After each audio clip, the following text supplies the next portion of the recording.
Well, hello everybody. Today we're going to talk about section 8.8, improper integrals, and in this section we deal with integrals, we deal with functions and finding their area as it goes off to infinity. And so how we're going to deal with that is what we're going to be talking about mainly. This first thing, these are the definitions. If we have a function that is continuous and it goes off to infinity, and we're trying to integrate that value as a goes to infinity, we will just write it as a limit of the limit of the function, do the integration and do the first fundamental theorem, and then take the limit of any b values that we have there. And it works the same if we're going to negative infinity. It also works the same if we are going to negative infinity on one end and infinity on the other. This c value is a value somewhere in the middle where the function would be broken up. You'd probably have to see a graph or somehow set the function equal to 0 or whatever, some value, so that you could figure out where this c value is. In this case, if the limit exists, then the integral converges, and converges is a term that we will be using in the next unit as well. Basically, it gives you a value, and otherwise it will diverge, and diverge means that there is no definite area, it's an infinite amount of area.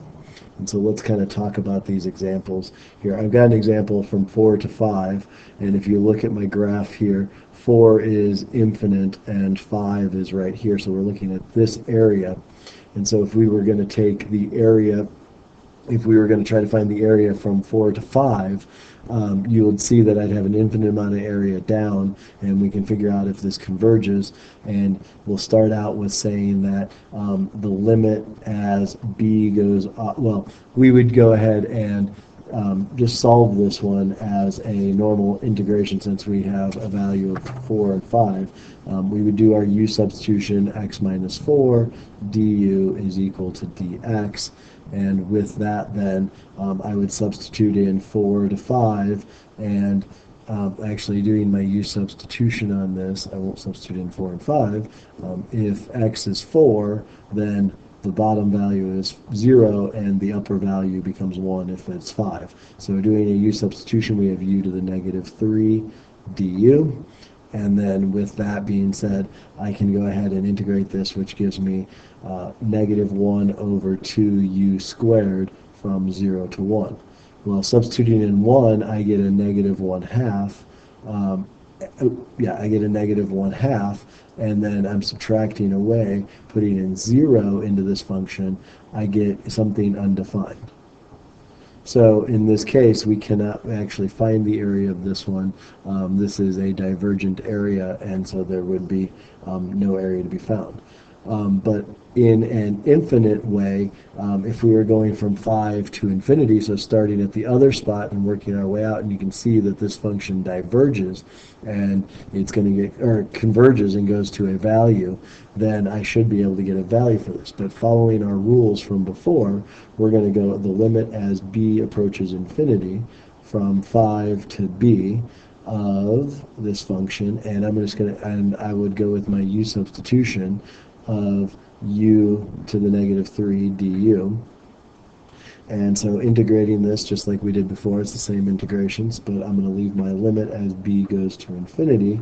And so I end up with negative 1 over 2u squared from 5 to b. I do need to substitute back in the original function because I'm not using these guys. The 5 and the b are not in terms of u, they're in terms of x. So I would substitute those back in. And I have negative 1 over 2 times x minus 4 squared from 5 to b. All right, so now substituting in my b value, my limit as b goes to infinity, I'm left with negative 1 over 2 times b minus 4 squared minus a negative 1 over 2 times 1 squared when I substituted my 5. So you will see that this value over here, when I put infinity in here, it's basically infinity minus 4 squared times 2, so that value is 0, and over here we get a half. So the area from 5 to infinity is exactly 1/2, unlike the divergent one that we had up here before that didn't go anywhere and had too much area. So here's another example. Another discontinuity example, we're going from 1 to infinity, and we're thinking about the value of 1 over x. So again, I'm going to set up my limit as b goes to infinity, and I'm going to say from 1 to b of 1 over x dx is a little more standard way of writing it, but we get something that looks like that. And so then I will go ahead and integrate 1 over x, and 1 over x turns into ln of x, and it's from 1 to b. Now, doing my first fundamental theorem of calculus, substituting in b and subtracting away 1, I get a limit as b goes to infinity of ln of b minus ln of 1. Now, what does this look like? Well, if we go back to the original graph, especially for the ln graph, we're looking at something that looks like this, and you can see that if we're going from 1 to infinity, as the graph grows, the area under there is getting bigger. So we are basically looking at if we do our limit to infinity, this guy, the ln of b, gets bigger and bigger and bigger forever. So that is infinite, and then we're subtracting away 0. So this graph does not converge.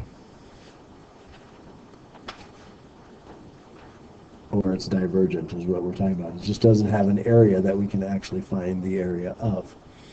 All right, let's try one that we can actually find an area. You can see that this graph converges, e to the negative x.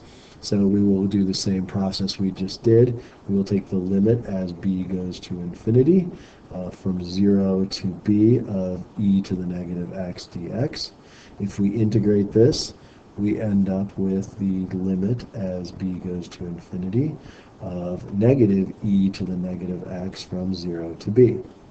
Following the first fundamental theorem of calculus, we can substitute in our b and our 0, so we get negative e to the negative b, and we're subtracting away e to the 0 power. Well, e to the 0 power is 1, we know that.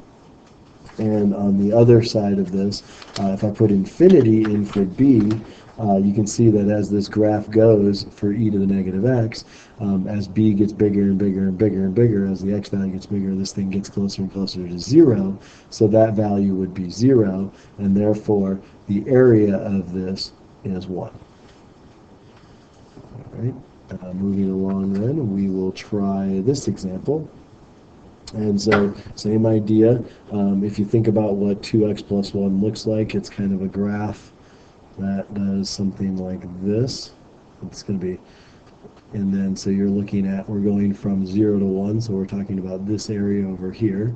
And so looking at this, I'm going to go from, we're going to say that b, or the limit as b goes to infinity, from 0 to infinity, or 0 to b, will be 1 over x squared plus 1 dx. And so now if I integrate this, I notice that my u value is x, my a value is 1. I recognize this as an arctangent.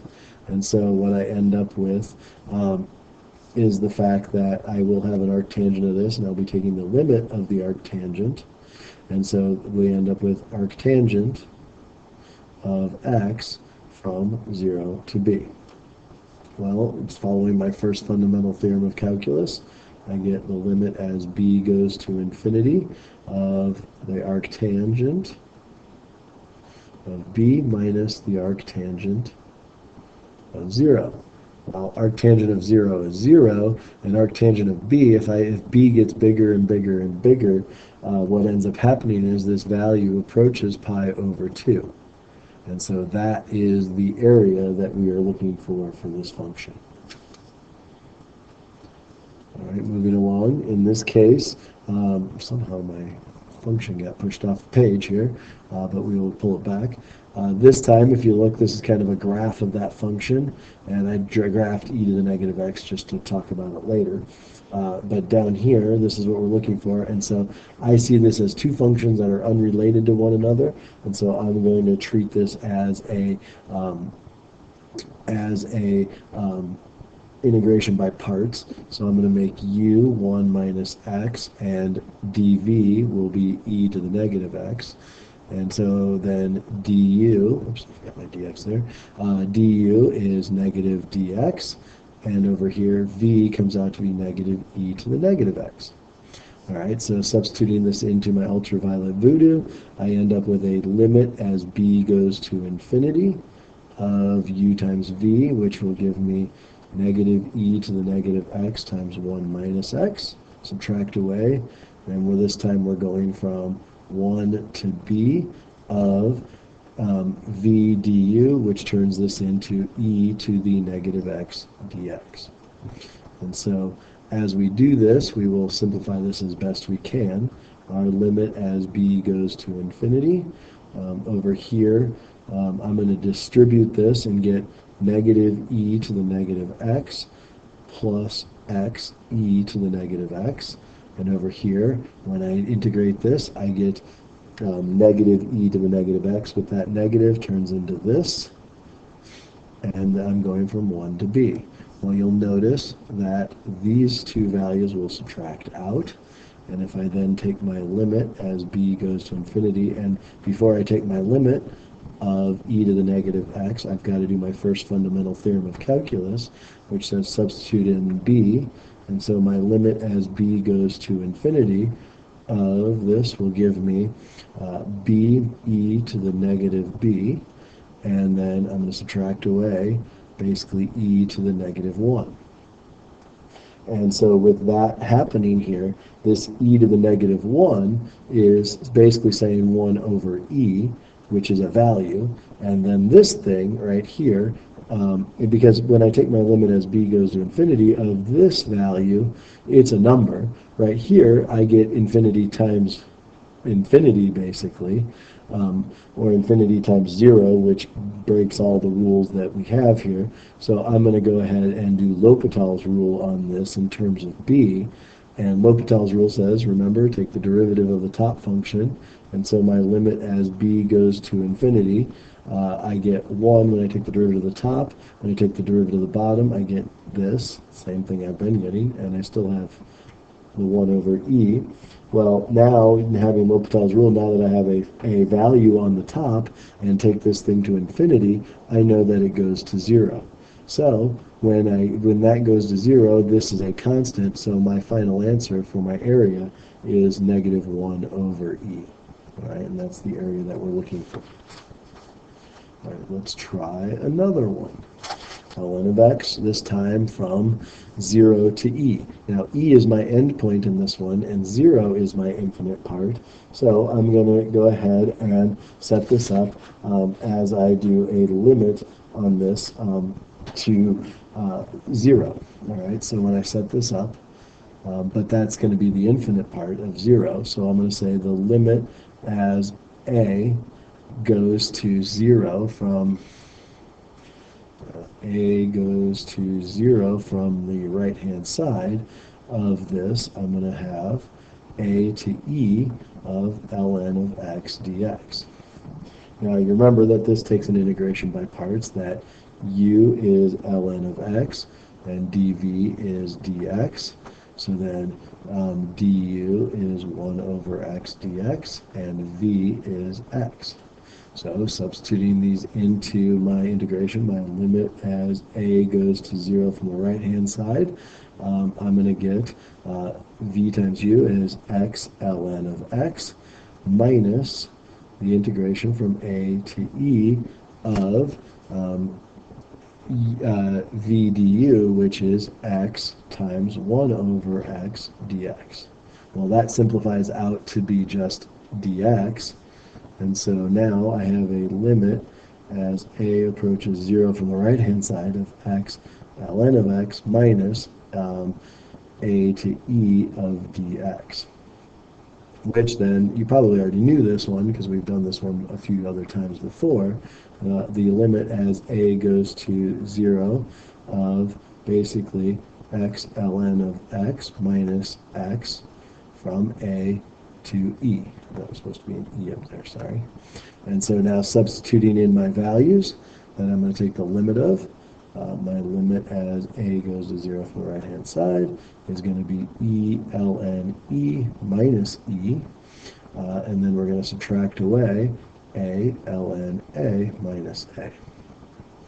And with that being substituted in, as this works here, this guy becomes 1 times e minus e, so basically we lose all of this, and then we're subtracting away that. So my limit as a goes to 0 from the right-hand side is negative a ln a minus a. Well, ln of a from the right-hand side is the problem that we're dealing with here, and the fact that so we would have to go through and try to do like L'Hopital's rule like we did before, where we're dividing by 1 over a. And so this limit turns into the limit as a goes to 0 from the right-hand side of negative ln of a divided by 1 over a. That's the same as this part. And over here we'll be adding on 1 over a. And so then if I was to do L'Hopital's rule on this, then I can simplify this down, and I end up with the limit as a goes to 0 from the right-hand side, negative 1 over a, and then this one becomes negative 1 over a squared, plus, and if I do this, I get 1 over negative 1 over a squared again. And so this one, as I approach 0, basically becomes 0, and that guy becomes 0, so it goes away. And then if I flip this one over, it also becomes a. So we're basically taking the limit as a approaches 0 from the right-hand side of a, which basically drops off to negative infinity in this case as we approach 0 from the right-hand side. So we end up with negative infinity as my area. All right, let's try one more, okay, maybe one or two more. And as we go with this, all right, so we've got this crazy looking function where we've got e to the x over 1 plus e to the 2x, and we're going from negative infinity to infinity. So as we do this, we are looking for a value somewhere in between negative infinity and infinity. To break this, I see that 0 looks like a logical choice, so I'm going to set it up as negative infinity to 0 of e to the x over 1 plus e to the 2x dx, and we'll add on 0 to infinity of e to the x 1 plus e to the 2x dx.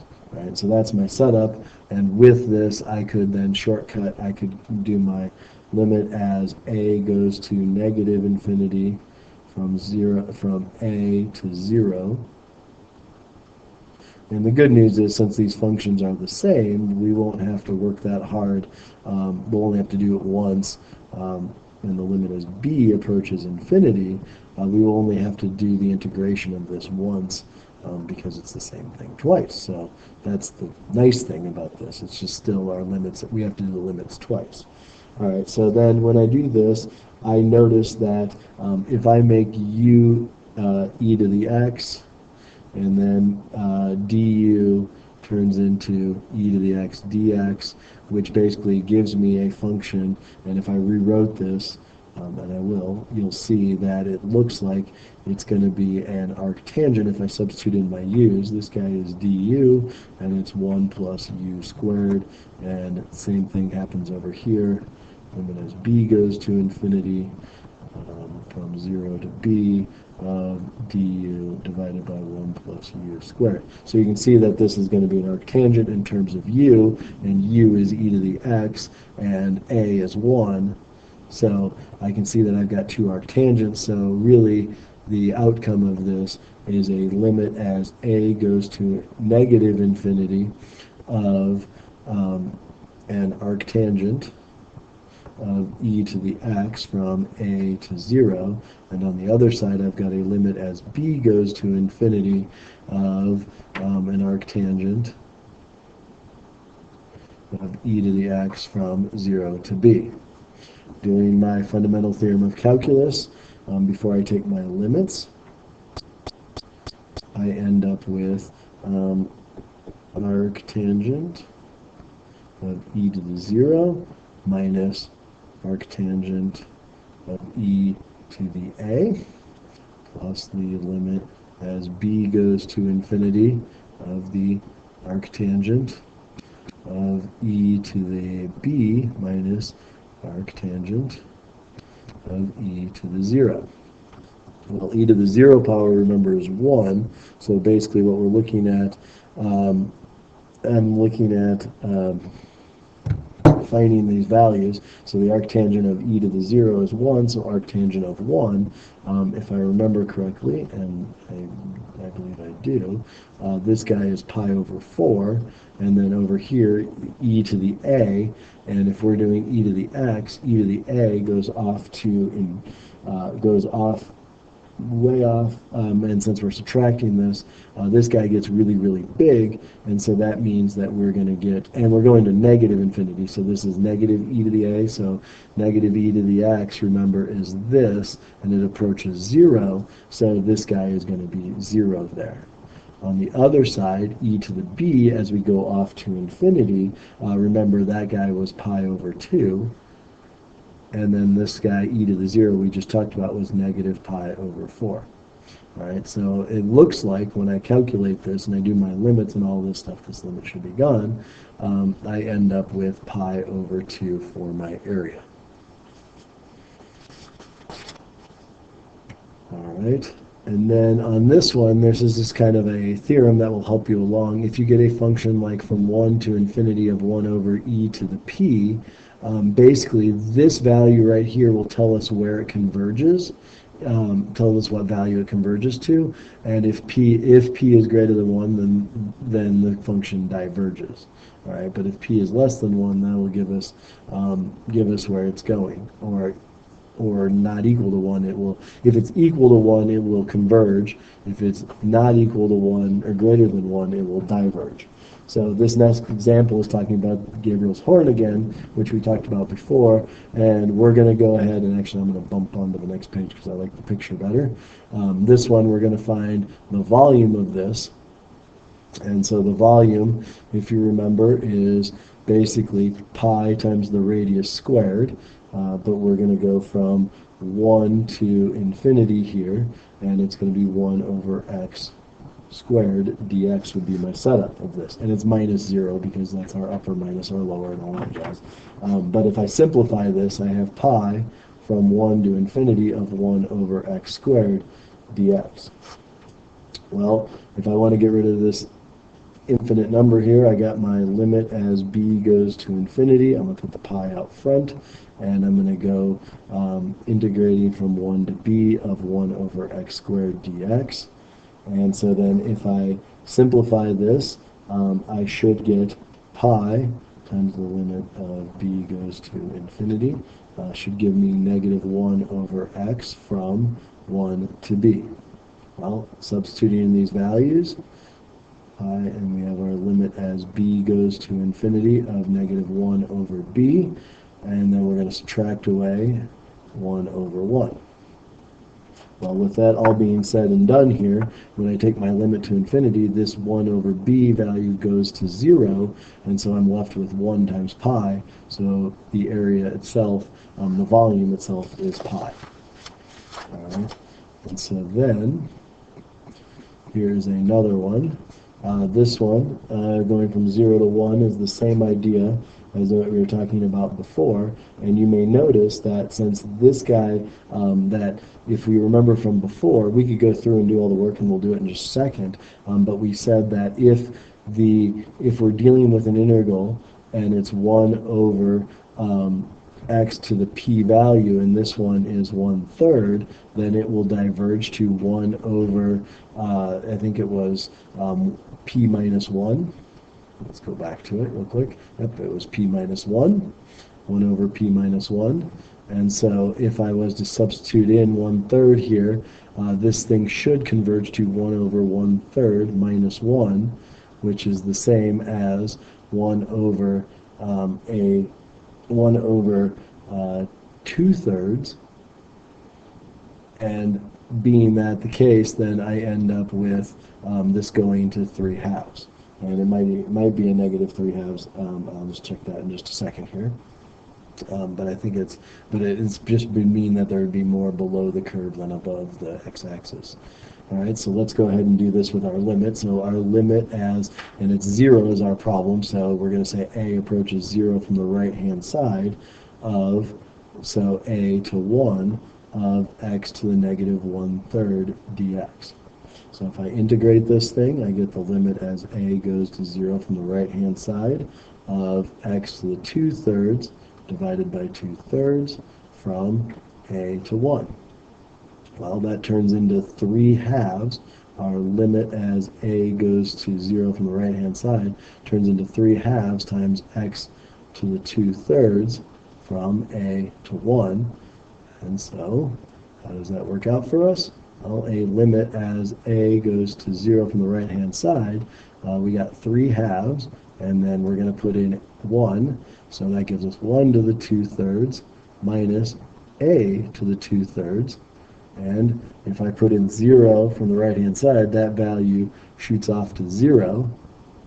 So we're left with 1 times 2/3, which gives me 3 halves as our area. So you can see how this kind of works with what we've been dealing with. In the next example, we have 3 on the bottom. So since this p-value is greater, the p-value is greater than 1, this graph would diverge.